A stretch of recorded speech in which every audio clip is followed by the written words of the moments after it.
Assalamualaikum warahmatullahi wabarakatuh. Perkenalkan, nama saya Berliana Zulfitri dengan NIM 20233011. Saya dari Prodi D3 Manajemen Pajak, Fakultas Ekonomi, Universitas Negeri Padang. Baiklah, di video kali ini saya akan mempresentasikan materi tentang penerapan pajak online atau DJP online. Video presentasi ini digunakan untuk memenuhi ujian akhir semester mata kuliah ITEX dengan dosen pengampu Ibu Dr. Desi Susanti, SPD MPD. Baiklah, yang pertama saya akan menjelaskan tentang apa itu pajak. Berdasarkan Undang-Undang Nomor 28 Tahun 2007 tentang Ketentuan Umum dan Tata Cara Perpajakan. Pajak adalah kontribusi wajib kepada negara yang terutang oleh orang pribadi atau badan yang bersifat memaksa berdasarkan undang-undang dengan tidak mendapatkan imbalan secara langsung dan digunakan untuk keperluan negara bagi sebesar-besarnya kemakmuran rakyat. Dari pengertian di atas, dapat disimpulkan jika pajak merupakan kontribusi yang harus dilaksanakan oleh seorang wajib pajak. Di dalam pasal 1 angka 2 Undang-Undang KUP dijelaskan bahwa wajib pajak adalah orang pribadi atau badan yang meliputi pembayaran pajak, pemotongan pajak, dan pemungutan pajak yang mempunyai hak dan kewajiban perpajakan sesuai dengan ketentuan peraturan perundang-undangan.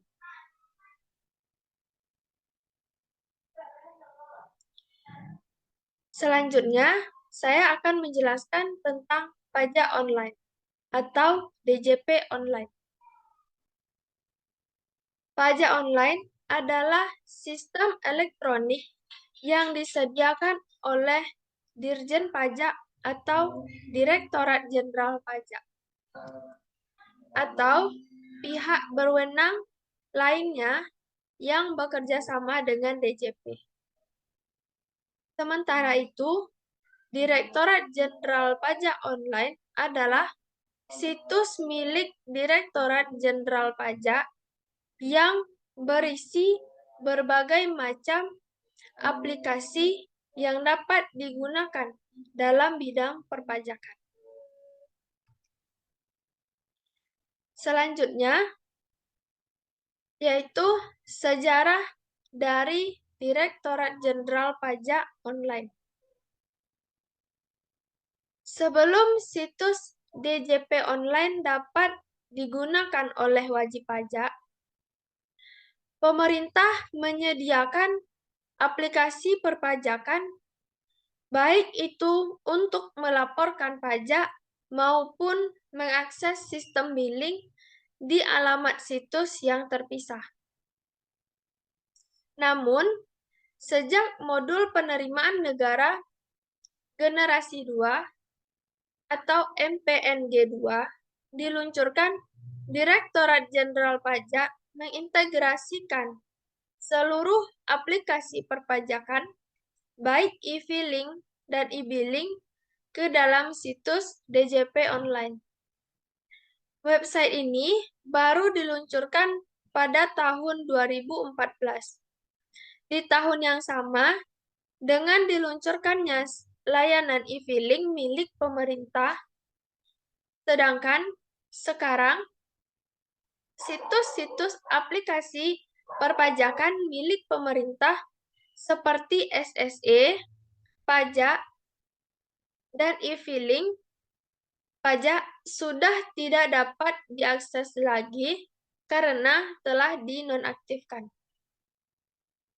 Namun, pada tahun 2016, Dirjen Pajak membangun kembali SSE Pajak versi ketiga sebagai bentuk alternatif jika layanan e-billing SSE Pajak versi yang kedua yang ada di DJP Online mengalami error.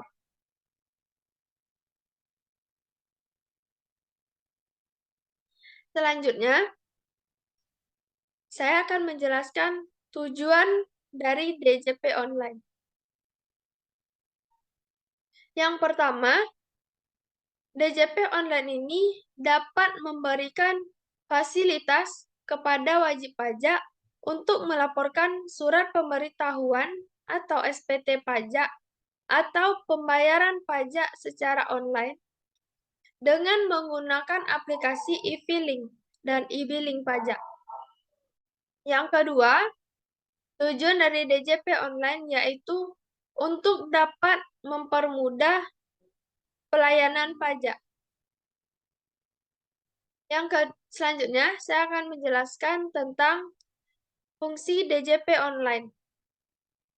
Yang pertama, untuk pembuatan kode billing pajak untuk pembayaran pajak atau SSE 1, SSE 2, dan SSE 3. Yang kedua, pelaporan SPT masa dan SPT tahunan secara online dan tidak lagi manual atau DJP Online, e-SPT, e-filing, dan e-form. Selanjutnya, manfaat dari DJP Online. Manfaat dari DJP Online ini ada beberapa. Yang pertama, bayar dan lapor tepat waktu, mengawasi dan dapat melakukan cek laporan pajak dengan sangat mudah, dan yang terakhir, dapat melaporkan SPT untuk semua jenis pajak. Selanjutnya, hambatan-hambatan pajak online atau DJP Online. Hambatan yang terjadi saat lapor SPT tahunan yaitu yang pertama, saat login DJP Online. Hambatan yang terjadi yaitu salah dalam memasukkan alamat email. Yang kedua, sudah mengklik tautan aktivasi namun gagal registrasi. Yang ketiga, kode verifikasinya salah. Yang keempat, tidak bisa login dengan email. Dan yang kelima, lupa password. Hambatan dalam melakukan input data. Yang pertama, NPWP bendahara atau pemberi kerja sudah diisi, tapi nama tidak muncul. Yang kedua, saat memeriksa kelengkapan isian SPT, memastikan seluruh data diisi lengkap, termasuk daftar harga dan bukti potongan pajak.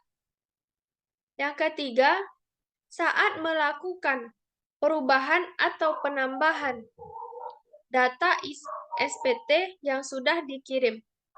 Yang keempat, bukti penerimaan elektronik tidak muncul. Dan yang terakhir, ID billing tidak muncul setelah surat setoran elektronik tersimpan. Selanjutnya, aplikasi-aplikasi yang ada dalam pajak online atau DJP Online. Yang pertama, e-billing. E-billing merupakan suatu aplikasi yang digunakan untuk proses pembayaran pajak yang dilakukan secara elektronik atau online dengan menggunakan kode billing. Manfaat e-billing ini yaitu dapat memudahkan wajib pajak dalam proses pembayaran pajak. Beberapa hal yang harus dilakukan untuk membayar pajak online melalui e-billing pajak yaitu melakukan registrasi akun e-billing SSE pajak, membuat kode ID billing pajak, mencetak kode ID billing pajak, membayar pajak online. Yang kedua, atau aplikasi yang kedua yaitu e-filing. E-filing merupakan suatu cara atau proses penyampaian SPT elektronik. Syarat e-filing ini yaitu EFIN atau nomor identitas elektronik. Yang kedua, dokumen elektronik atau SPT elektronik. Dan yang ketiga, akses ke web e-filing atau sudah terdaftar di online pajak. Manfaat adanya e-filing yaitu mempermudah proses perekaman data SPT di dalam basis data DJP. Yang kedua, mengurangi pertemuan langsung wajib pajak dengan petugas pajak. Yang ketiga, mengurangi dampak antrian dan volume pekerjaan proses penerimaan SPT. Dan yang terakhir, mengurangi volume berkas fisik atau kertas dokumen perpajakan. Aplikasi yang ketiga yaitu EFIN, Electronic Filing Identification Number atau EFIN pajak adalah nomor identitas yang diterbitkan Direktorat Jenderal Pajak atau DJP kepada wajib pajak untuk melakukan transaksi elektronik atau e-filing pajak. Manfaat dari aktivasi EFIN ini yaitu wajib pajak bisa mengakses sistem pajak online dan melaporkan SPT tahunan tanpa perlu antri di KPP. Yang kedua, menjamin kerahasiaan data yang dimasukkan ke sistem pajak online. Yang ketiga, melaporkan pajak secara online, maka data sudah terekam di sistem pajak. Yang keempat, SPT online. Merupakan surat yang digunakan wajib pajak untuk melaporkan perhitungan atau pembayaran pajak, objek pajak atau bukan objek pajak, harta dan kewajiban sesuai dengan ketentuan peraturan undang-undang perpajakan. Bentuk penerapan pajak online. Diberlakukannya self-assessment system berbasis sistem seperti e-registration, SSPT, e-filing, dan e-billing yang dapat meningkatkan mekanisme kontrol dan pelaporan yang lebih efektif. Yang ketiga, e-registration dapat mempermudahkan pendaftaran NPWP dan pengukuhan pengusaha kena pajak untuk berkonsultasi mengenai pajak melalui online. Yang keempat, ISPT, penyampaian SPT dengan program yang telah disediakan oleh Direktorat Jenderal Pajak. Dan yang terakhir, e-filing dan e-payment yang berguna untuk melaporkan surat pemberitahuan serta pembayaran pajak secara elektronik. Baiklah, hanya sekian presentasi untuk memenuhi ujian akhir semester mata kuliah ITEX yang dapat saya sampaikan. Apabila ada salah dan janggal, saya mohon maaf. Dan saya sudahi dengan Assalamualaikum warahmatullahi wabarakatuh.